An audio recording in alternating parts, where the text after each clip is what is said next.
Welcome everyone. Today we'll be doing a video about rear subframe dampers on a Rolls-Royce Silver Spur.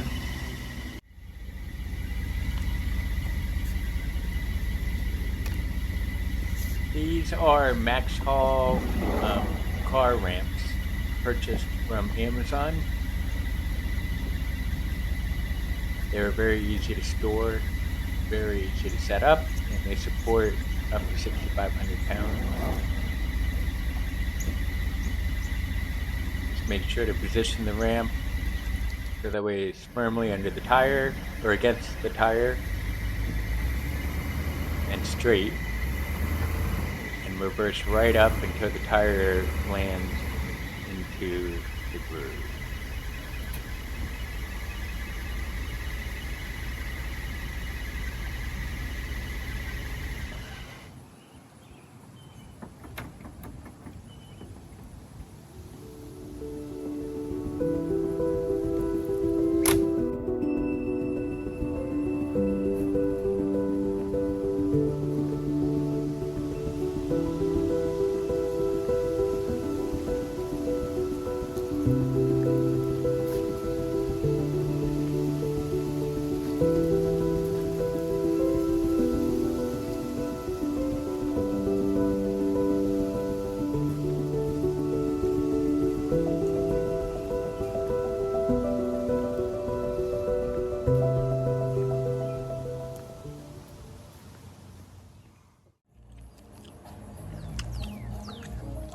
Once the car is up on the ramp, it's a good idea to turn on your parking brake.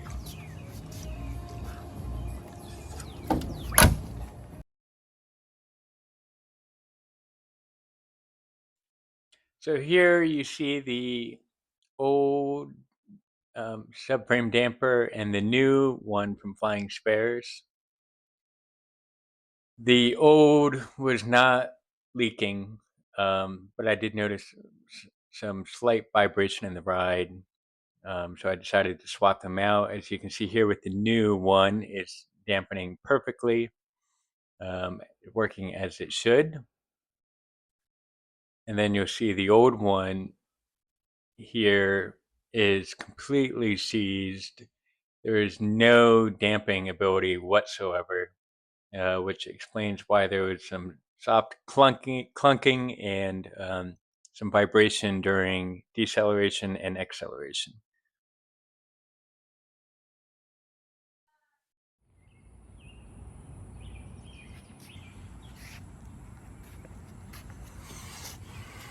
With the car up on the ramp, you can now easily access the underside where the rear subframe damper sits. There are two of them, one on the passenger side, one on the driver's side.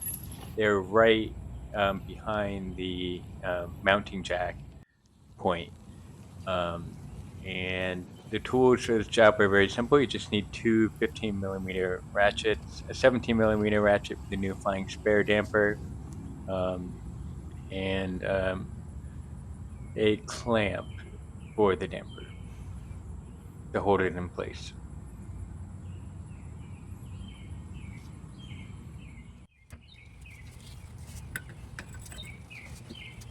Here we'll start by holding the damper still while we take the nut off the end there. That is a 15mm bolt, and just take that right off. There'll also be a washer and a small bushing. They slide right out.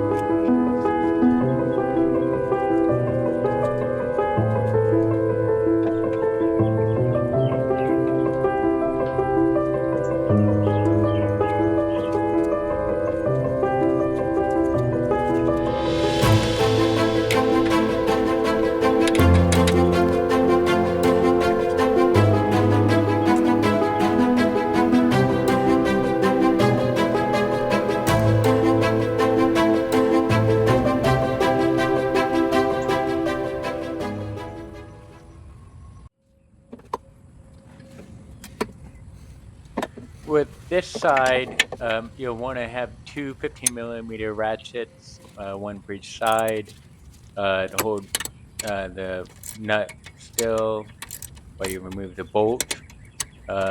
It can get a little stiff. This was actually pretty loose on my car, so you might need to use a rubber hammer just to give the ratchet some force, but otherwise it'll just come right off, slide right out. And the damper should fall right out as it did on mine. In your case, you might need to use just like a pry bar just to pull it out.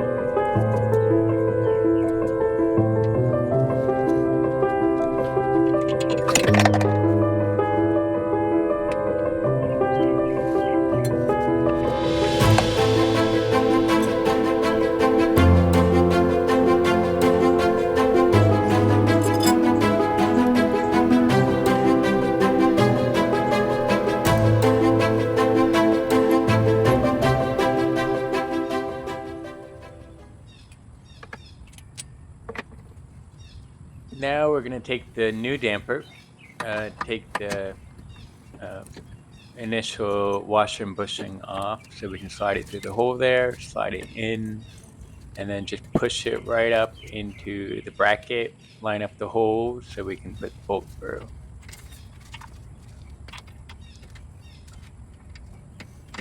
And then we'll want to go ahead and tighten the nut and the bolt until they're very tight.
Okay, with this tightened, we'll now want to do the other side.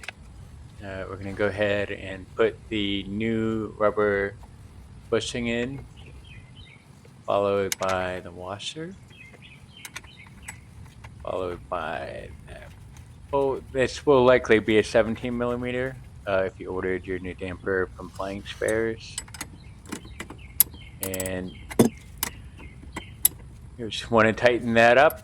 The damper or the piston itself might turn as you're tightening that bolt, so just hold that damper still with a clamp. Then you just tighten that. To my knowledge, there's no torque spec to this. You'll just want to tighten it until it has no more give.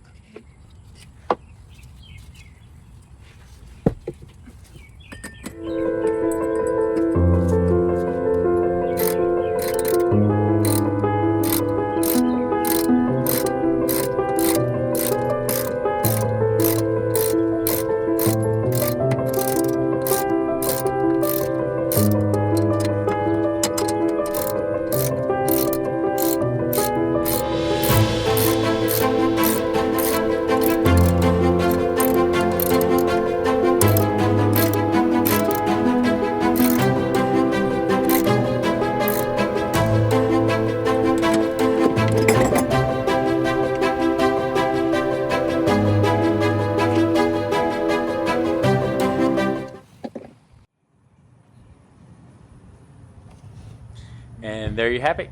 There's your new subframe damper. I couldn't get into our. These should be replaced every 10 to 15 years until they're either leaking oil or if you notice vibration in the ride quality, even in the steering.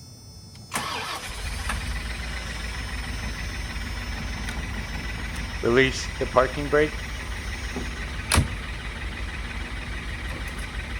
and then just slowly let off of the brake and the car will roll right on down. And your job is complete.